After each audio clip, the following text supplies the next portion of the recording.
مسیح کے قدوس اور برحق نام میں آپ سب کو سلام قبول ہو۔ پروگرام حتمی سچائی میں آپ سب کو خوش آمدید کہتے ہیں۔ پروگرام کا یہ سلسلہ جو ہم نے شروع کیا تھا حتمی سچائی میں، ہم نے ایک عنوان جس پہ بات کر رہے ہیں کافی وقت سے، عنوان بڑا ہی خوبصورت، میں مسیحی کیوں نہیں ہوا، اور اس میں جوابات دیتے ہیں ہم ان تمام اعتراضات کا جو کہ ان تمام اشخاص کی طرف سے ہمیں ملتی ہے، خاص طور پر ظفر اقبال صاحب کی طرف سے، جو کہ کہتے ہیں کہ ان تمام وجوہات کی بنا پر وہ مسیحی نہیں ہوئے، لیکن ہم انہیں اس پروگرام کے ذریعے سے کوشش کرتے ہیں کہ ان تمام جو ان کے اعتراضات ہیں، جو بھی ان کی غلط فہمیاں ہیں، ان کو دور کیا جا سکے۔ اور اس سلسلے میں ہماری مدد کرتے ہیں، ہماری رہنمائی کرتے ہیں پروفیسر جناب شفیق کنول صاحب، جن کو ہم اس پروگرام میں خوش آمدید کہتے ہیں۔ آج ہم بات کریں گے ایک بڑے ہی خوبصورت عنوان پر جس پر بہت سی کتابیں لکھی جا چکی ہیں اب تک۔ عنوان بڑا ہی خوبصورت، تثلیث۔ اس سلسلے میں جو پہلا سوال ہمارے پاس ہے اس میں یہ ظفر اقبال صاحب پوچھتے ہیں پروفیسر صاحب کہ تثلیث ایک پیچیدہ عقیدہ ہے جسے کسی طور پر بھی سمجھا نہیں جا سکتا، آپ کیا کمنٹ کرنا چاہیں گے اس بارے میں؟ شکریہ ظفر صاحب کے سوالات تو بے شک بڑے اچھے ہوتے ہیں، لیکن ہوتے کسی نہ کسی فیلسی کی وجہ سے رانگ ٹریک پہ ہوتے ہیں۔ بہرحال ہم کوشش کریں گے۔ میری عادت ہے کہ میں ہمیشہ بڑے سکون سے اور صبر سے جواب دیتا ہوں۔ مسلمانوں کے لیے تو بہت ساری اور بھی چیزیں ماضی میں رہی ہیں جن کو وہ پیچیدہ سمجھتے تھے یا ان کے لیے سمجھنا محال تھا۔ مثلا زمین گول ہے، خیر اس کو تو شروع میں کرسچن کو بھی سمجھنا مشکل تھا، لیکن مسلمانوں کے لیے بڑا پرابلم رہا ہے۔ حضرت شاہ ولی اللہ صاحب نے ایک کتاب لکھی، اس میں انہوں نے 101 ریزن بیان کیے ہیں کہ زمین چپٹی۔ اچھا جی ابھی بھی آج کل بھی کو مولانا صاحب ٹی وی پہ وہ کتاب دکھا رہے ہوتے ہیں کہ بھائی یہ بڑا لاجیکل ہے، اس پہ ریسرچ ہونی چاہیے کہ 101 پروف ہیں کہ زمین گول نہیں ہے۔ اچھا، اور ان میں سے ایک پروف یہی ہے کہ جیسے ابھی آپ سیدھا چل رہے ہیں تو آپ کو یہ چپٹی نظر آ رہی ہے۔ اچھا، ہم جب وہ پڑھتے تھے پرائمری اسکول میں تو وہ زمین گول ہونے کے ثبوت جو بتاتے تھے کہ سمندر کے کنارے پہ آپ جائیں تو پہلے جہاز کا اوپر والا ایسا نظر آتا ہے، پھر آہستہ آہستہ جہاز پورا پس ثابت ہوا کہ زمین گول ہے۔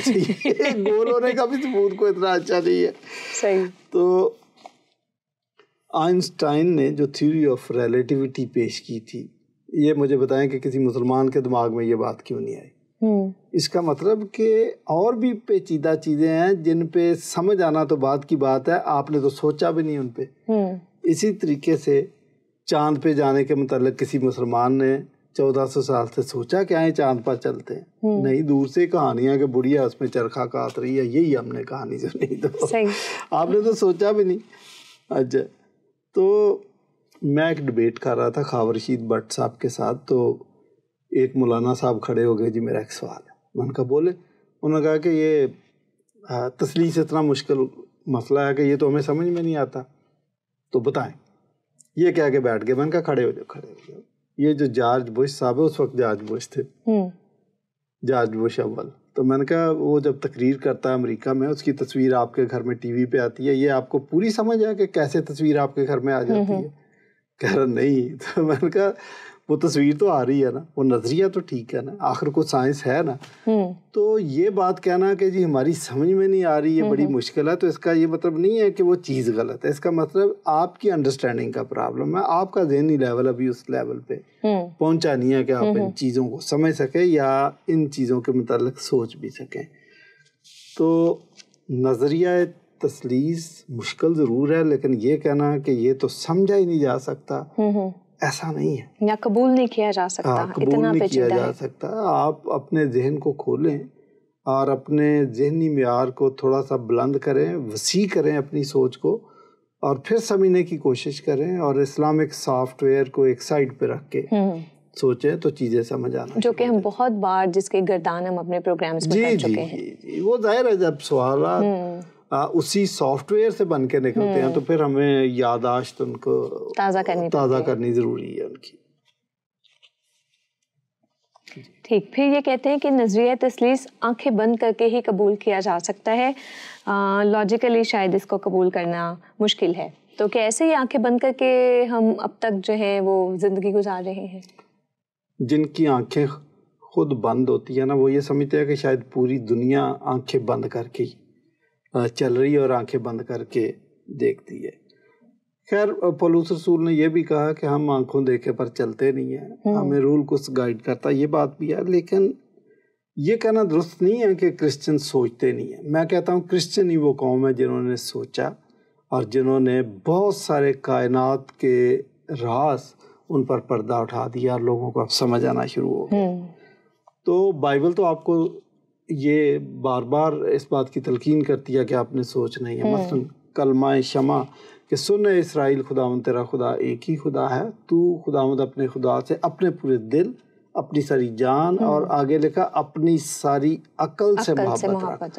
تو بائبل نے تو کہیں نہیں آپ کو منع کیا کہ آپ اپنی عقل کو استعمال نہ کریں۔ بائبل تو یہ بھی کہتی ہے کہ اگرچہ روحانیت بہت زیادہ، لیکن پھر بھی کہتی ہے کہ یہ بھی ٹھیک نہیں، یہ بھی اچھا نہیں کہ روح علم سے خالی رہے۔ تو بائبل نے تو آپ کو یہ ساری چیزیں سمجھائی ہیں، تو یہ کہنا ٹھیک بات نہیں۔ پہلا پطرس اس کی 3 باب کی 15ویں آیت میں لکھا ہے کہ اور جو کوئی تم سے تمہاری امید کی وجہ دریافت کرے، اس کو جواب دینے کے لیے ہر وقت مستعد رہو۔ تو یہ جو جواب دینا، اس کے لیے گریک لفظ ہے ایپولوگیا، اسی سے اپالوجیٹکس نکلا۔ تو بائبل نے آپ کو کہا کہ اگر کوئی تمہاری امید کی وجہ پوچھے، ایمان کی وجہ پوچھے کہ وائی وی آر کرسچن، تو آپ ہر وقت مستعد رہیں، اس کو جواب دیں۔ یہی اپالوجیٹکس ہے کہ ہم اپنے ایمان کا دفاع بھی کریں، جواب بھی دیں اور اپالوجیٹکس کو عمل میں لائیں۔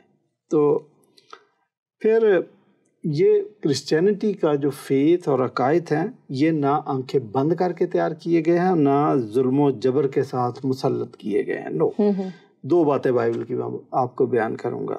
مسیح یسوع نے متی 10ویں باب میں یہ کہا کہ میں تم کو بھیجتا ہوں گویا بھیڑوں کو بھیڑیوں کے درمیان، یعنی ایک مشکل ٹاسک ہے۔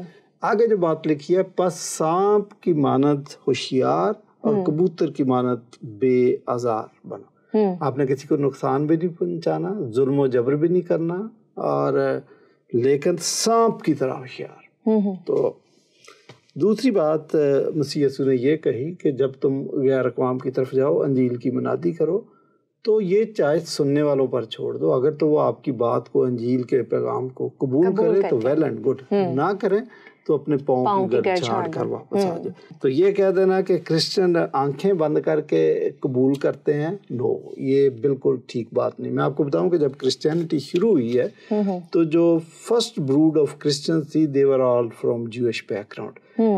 جوش بیک گراؤنڈ کے لوگ جنہوں نے مسیح کو کہا کہ جب آپ اپنے آپ کو خدا کہتے ہو تو گویا یہ کفر ہے، اس کے لیے انہوں نے پتھر بھی اٹھائے۔ انہیں اسی قسم کے لوگوں میں سے لوگ کرسچن ہوئے اور انہوں نے مسیح کو خداوند کہا، کیونکہ کرسچینٹی کے لیے ضروری ہے کہ سب سے پہلے آپ مسیح کو خداوند مانیں۔ صحیح۔ تو یہ سوچ سمجھ کے ہی انہوں نے کیا، آنکھیں بند کر کے نہیں کیا۔ پھر آپ سے بھی میں ایک سوال پوچھوں کہ دراصل آپ جو 7 چکر حجر اسود کے گرد لگاتے ہیں، یہ آنکھیں بند کر کے لگاتے ہیں، تو ہمیں کہنے کی بجائے آپ خود بھی تھوڑا سوچ لیا کریں۔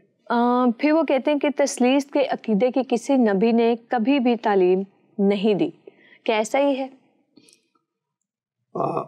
مسلمان بعض اوقات بے لبا بابا کی طرح پڑھتے ہیں اور اسی کی طرح وہ سمجھنا شروع کر دیتے ہیں۔ بات یہ ہے کہ تثلیث کا نام لے کر ہو سکتا نہ دی ہو، لیکن تعلیم ضرور دیتے رہے ہیں۔ مثلا زبور 2 کے اندر لکھا ہے کہ یہ جو حاکم آپس میں مشورہ کر کے تو مسیح اور اس کے باپ یعنی خدا باپ اور مسیح یسوع کے خلاف ہیں کہ ہم ان کی رسیاں اپنے اوپر سے توڑ پھینکیں، تو خداوند جو تخت پر بیٹھا ہے وہ کہکھا لگائے گا اور ہنسے گا۔ بائبل میں کہیں بھی نہیں لکھا کہ خدا انسان کی بے بسی یا مجبوری پر کہکے لگاتا، مذاق اڑاتا، لیکن واحد یہاں پر خدا کہتا ہے کہ وہ جو آسمان پر بیٹھا وہ کہکا لگائے گا، کیونکہ اب بات بے عقلی کی کر رہے ہیں کہ جب یہ کہہ رہے ہیں کہ خدا باپ اور اکنوم ثانی خدا بیٹا، ان کی رسیاں اپنے اوپر سے اتار پھینکے، یعنی ہم ان کو ماننا بند کر دیں، تو خدا آپ کا مذاق اڑاتا ہے کہ یہ ہو نہیں سکتا، دیٹس ناٹ پاسبل. تو یہ تو زبور نویس کہہ رہا. تو یہ جب یہ بات کر رہا، باپ اور بیٹے کی بات کر رہا، تو تثلیث شروع ہوگی نا. اور اولڈ ٹیسٹامنٹ میں کیا کہتے ہیں کہ جہاں پیدائش کی کتاب میں یہاں لکھا کہ جب انسان نے گناہ کیا تو لکھا کہ وہ ہم میں سے ایک کی مانند ہو گیا، کہ وہ نیکی اور بدی کی پہچان میں ہم میں سے ایک کی مانند یا ہماری مانند ہو گیا. تو ہماری مانند سے کیا مراد ہے؟ یہی مطلب ہے کہ باپ بیٹے اور روح القدس کی مانند.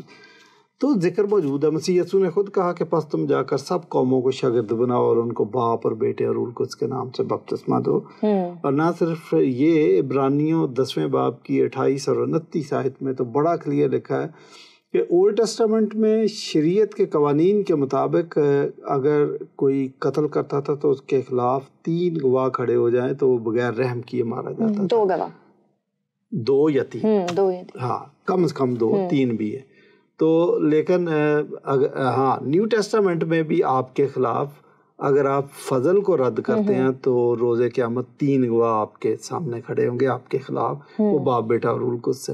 یہی تثلیث ہے، تثلیث کا نظریہ موجود ہے. تو کیسے کہہ دیتے ہیں کہ بائبل میں یہ نظریہ موجود نہیں ہے؟ یہ تو میں نے ابھی ایسے ہی سوالن جواباً آپ کو بتا دیا. اگر آپ تفصیل سے پوچھیں تو میں کتاب لکھ کے آپ کو دے دوں، اور لکھی ہوئی ہے اسکالرس نے. تو یہ کہنا کہ کسی نبی نے اس کی تعلیم نہیں دی، بائبل بھری پڑی ہے. میں اولڈ ٹیسٹامنٹ میں آپ کو دکھا سکتا ہوں کہ بھئی ایسی نشانیاں، ایسے انداز، ایسی طرز ہے کہ پتہ چل جاتا ہے کہ تثلیث کا نظریہ موجود ہے اور درست ہے.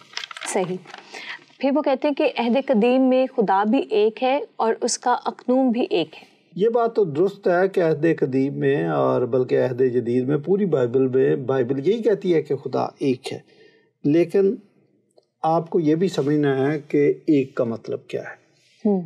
کسی بھی لفظ کا مطلب اس کے کانٹیکس سے ظاہر ہوتا ہے. مثلا پیدائشی کی کتاب میں جب میاں بیوی کی شادی کا ذکر ہے تو لکھا ہے کہ مرد اپنے ماں باپ کو چھوڑے گا اور بیوی سے ملا رہے گا اور وہ دونوں ایک تن ہوں گے. یہاں پر ایک کا وہ مطلب نہیں ہے جو آپ کو ڈکشنری نے بتایا.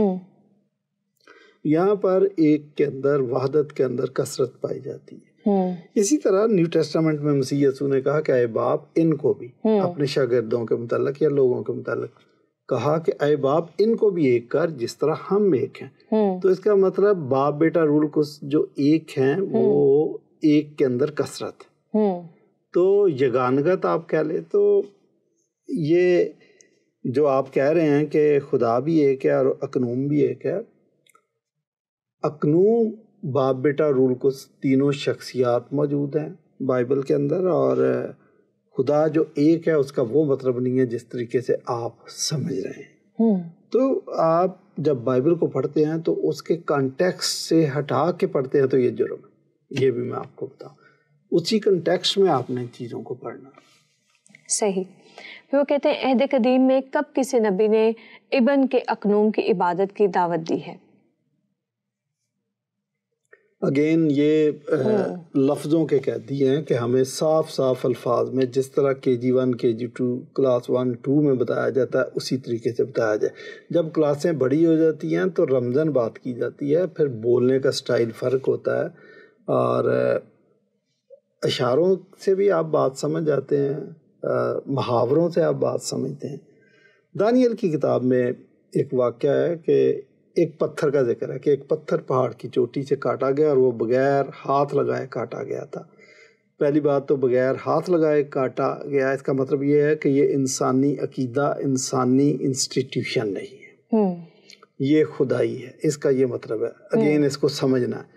اور یہ پتھر جب نیچے لڑکتا ہے تو آہستہ آہستہ بڑا ہوتا جاتا ہے. جب بڑا ہو جاتا ہے تو یہ ایک بت سے، وہ بت کا آپ کو پتہ ہے کہ ایک اسٹیچیو بنا ہوا ہے جس کا سر سونے کا اور چھاتی اس کی پیتل کی اور پھر لوہے کی ٹانگیں اور مٹی ملی ہوئی وغیرہ وغیرہ تھی. وہ 3 بڑی سلطنتوں کا ایک علامتی اظہار تھا، جس کا مطلب تھا کہ یہ 3 سلطنتیں ایسی تھی جن کے متعلق اس وقت یہ سوچا جاتا تھا، مثلا رومن امپائر، یونانی امپائر، بابلی امپائر، یہ اتنی بڑی اور مضبوط سلطنتیں تھیں کہ ان کے متعلق خیال کیا جاتا تھا کہ ان کو کبھی گرایا نہیں جا سکتا. زوال نہیں ہے. ٹھیک ہے نا. رومن امپائر کے متعلق وہ فلم بھی بن گئی فال آف دا رومن امپائر, کیونکہ لوگ سوچتے نہیں تھے. لیکن بائبل اس واقعے کے متعلق بتاتی ہے کہ یہ گر جائیں گی, یہ ٹوٹ جائیں گی, ختم ہو جائیں گی. وہ جو پتھر پوری زمین پر پھیل جائے گا, دیٹ واز چرچ. تو چرچ کے متعلق پیش گوئی ہے, اور چرچ بنایا گیا, چرچ قائم ہے, دنیا میں پھیل گیا. تو جس نے چرچ کو بنایا وہ خدا کے علاوہ کوئی نہیں ہو سکتا. تو آپ کیسے کہہ سکتے ہیں جی کہ اکنوم کا, ابن کا یہ ذکر ہی نہیں ہے؟ ہے ذکر. اور وہ جب یہ ثابت ہو جاتا ہے کہ وہ خدا ہے تو پھر اس کے لیے الفاظ کی یا حکم کی ضرورت ہی نہیں ہے, کیونکہ کسی بھی شخص کو, کسی بھی قوم کو یہ پتہ ہے کہ جب اس نے یہ پہچان لیا یہ خدا ہے تو اس پر پرستش لازم آتی. ٹھیک. پھر وہ ایک اور سوال پوچھتے ہیں کہ تثلیث کے حق میں دیے گئے دلائل الہامی کتابوں سے اقتباس نہیں کیے جاتے بلکہ فلسفیانہ نقطۂ آفرینیہ ہوتی ہیں. میرا خیال ہے آپ کی باتیں بھی ان کو فلسفیانہ ہی نقطۂ آفرینیہ لگ رہی ہوں گی شاید.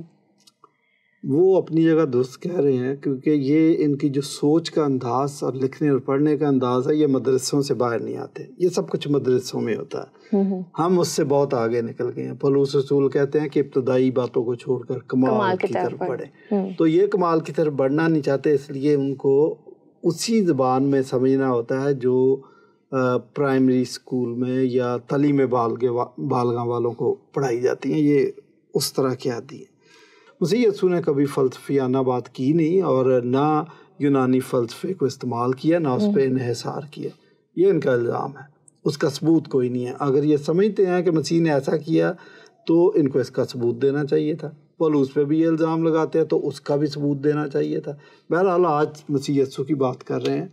اگر کوئی ایسی بات جو ان کو لگتا ہے کہ وہ فلسفیانہ شیخی بخاری گئی ہے اور فلاں فلسفی سے متاثر ہو کر کیا گیا تو اس کا حوالہ دینا چاہیے. ایسی کوئی بات نہیں.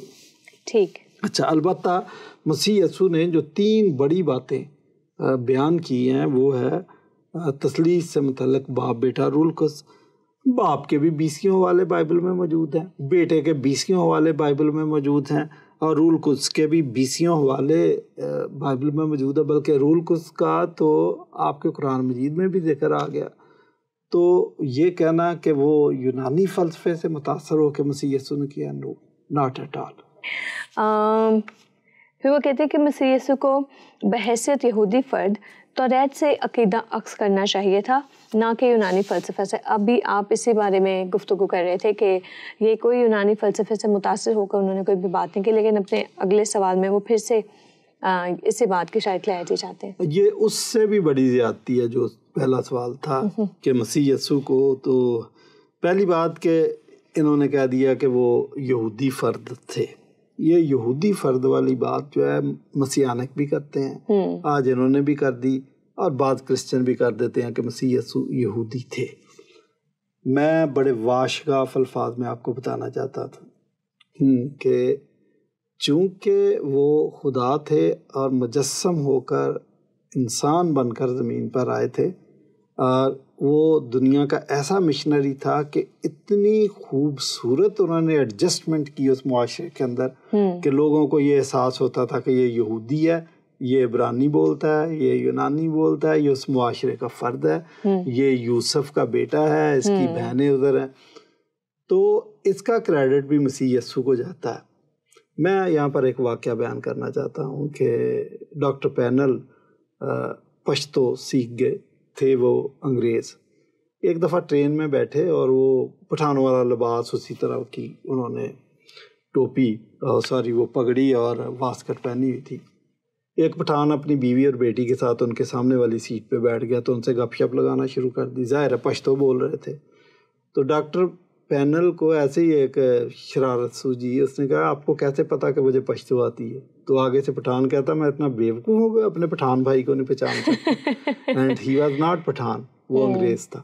صحیح. تو یہ تو ڈاکٹر پینل کی بات بتا رہا ہوں. مسیح یسوع اس سے بھی کئی گنا بہتر مشنری بن کر اس معاشرے میں ایڈجسٹ ہوئے کہ آج یہ بھی ان کو یہودی سمجھ رہے ہیں اور خود یہودی بھی ان کو یہودی سمجھ رہے تھے، اس لیے ان پر اعتراض لگایا کہ ہے یہودی مفاد کے لیے بات نہیں کرتا، مسیحانک بھی یہی سمجھ رہے ہیں۔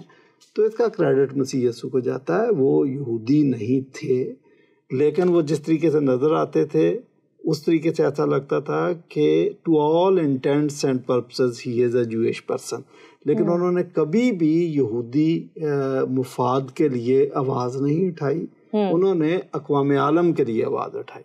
ان کا کینوس بہت بڑا تھا جس پہ بات کر رہے تھے۔ تو پہلی تو آپ کی یہی غلط فہمی دور کر دوں۔ دوسری بات ہے کہ اگر وہ یہودی فرد تھے تو ریت سے عقیدہ اخذ کرنا چاہیے تھا۔ عقیدہ اخذ کرنا انسانوں کا، ایمانداروں کا کام ہے، وہ ایمان کا بانی تھا۔ آپ کو یہ بیسک تھیالوجیکل ڈفرینسز کا یا ان چیزوں کا پتہ ہی نہیں ہے تو آپ بات کر دیتے ہیں۔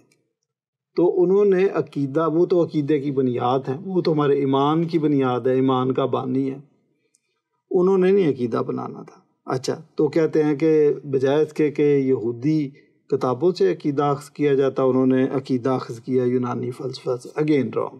اس کا جواب میں پچھلے سوال کے جواب میں دے چکا ہوں کہ مسیح یسوع نے کہیں پر بھی یونانی فلسفے کو استعمال نہیں کیا، البتہ وہ جس شخص سے بھی بات کرتے تھے اس کے ذہن کے برابر آ کے بات کرتے تھے۔ فنیکی عورت سے بات کی اس کے ذہن کے مطابق، سامری عورت سے بات کی اس کے ذہن کے مطابق، پلاطوس کے ذہن کے مطابق۔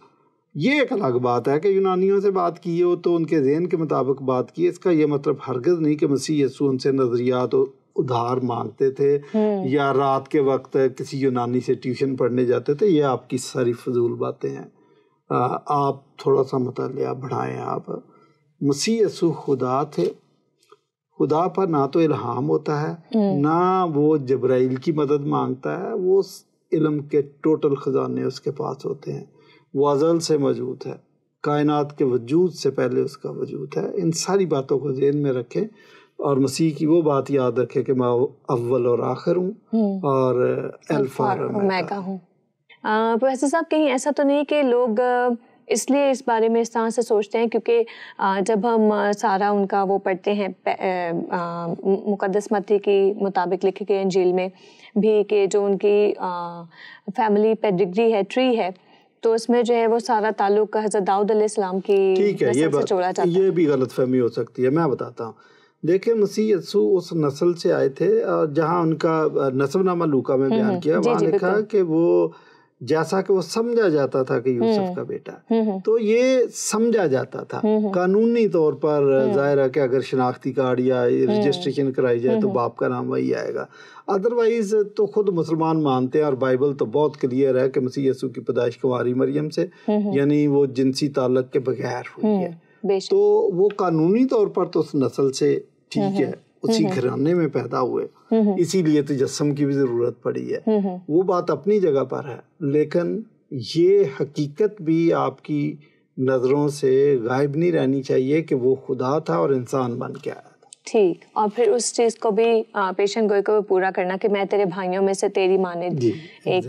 تو یہ بہت سی باتیں ہیں جن کو میرا خیال ہے کلیریفیکیشنز کی اور سمجھنے کی بہت زیادہ ضرورت ہے۔ شکریہ ادا کرتے ہیں پروفیسر جناب شفیق کمل صاحب کا آج کے اس پروگرام میں ان تمام سوالات کے بارے میں بڑے مفصل طریقے سے بات کرنے کے لیے، اور شکریہ ادا کرتے ہیں آپ تمام ناظرین کا جو ہمارے پروگرام کو دیکھتے ہیں، سراہتے ہیں، اپنے کمنٹس، اپنی آراء ہم تک پہنچاتے ہیں۔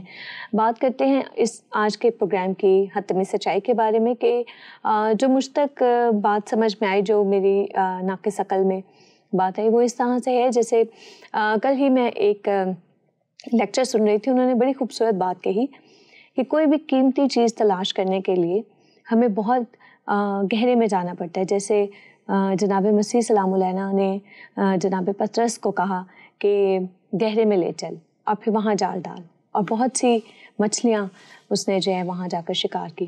تو اسی طرح سے وہ جو شخص کل جو ہے اپنے اس چیز کے اوپر کمنٹ کر رہے تھے، وہ کہنے لگے کہ میں نے یہ دیکھا ہے کہ دنیا میں جو سب سے بڑی اکانومی ہے اس کو چلانے کے لیے تیل کے جو کنویں ہیں انہیں بہت گہرا کھودا جاتا ہے، اور پھر وہاں سے یہ قیمتی تیل نکالا جاتا ہے جس سے دنیا کی معیشت کا پہیہ چل رہا ہے. اگر ہم بات کریں ہیروں کی، ڈائمنڈس کی، تو ان کے لیے بھی بڑی گہری کھدائی کرنی پڑتی ہے. انہیں بڑے گہرے طریقے سے، وہ ان علاقوں کے نام بتا رہے تھے کہ وہاں بہت گہری گہری ٹنلز ہیں، غاریں ہیں جہاں پہ کھدائی کر کے وہ قیمتی پتھر، قیمتی جواہرات نکالے جاتے ہیں. تو گزارش یہی ہے کہ جب آپ خدا تعالیٰ کی اس قدر بڑی ذات کے مطالعے کی بات کرتے ہیں، ان کو سمجھنے کی بات کرتے ہیں، تو پھر ہمیں کس قدر گہرائی میں جانے کی ضرورت ہے. اگر ہم صرف سپرفیشلی ہی بات کرتے رہیں گے تو کبھی بھی ہم ان تمام سچائیوں تک نہیں پہنچ پائیں گے. لیکن ایک میسیج جو آج ہم تک پہنچا وہ یہ کہ جتنے بھی مسیحی ہیں جن کا شمار دنیا میں ہزاروں کی، لاکھوں کی، کروڑوں کی تعداد میں ہوتا ہے، وہ آنکھیں بند کر کے ایک عقیدے پر ایمان نہیں رکھتے. تثلیث کا نظریہ مسیحی عقائد کی بنیادی عقائد میں شامل ہوتا ہے، پلرز میں شامل ہوتا ہے.